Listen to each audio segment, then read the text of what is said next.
How to connect Alexa and Chromecast to my LG TV. Let's start with Alexa.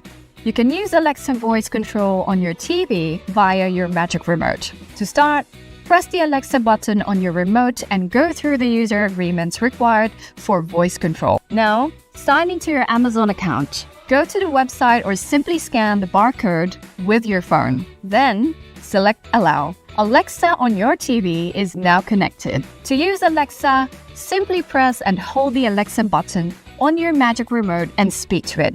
Alexa, play my favorite music. It's that easy.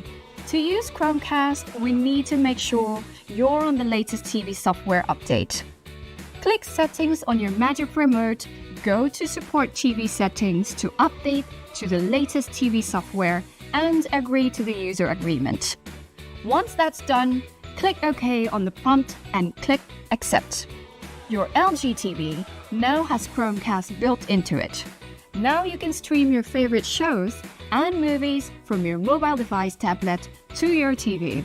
One thing to take note is that your mobile device should be connected to the same Wi-Fi network as your LG TV.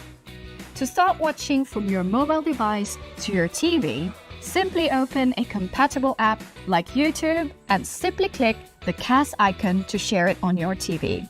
It's that easy.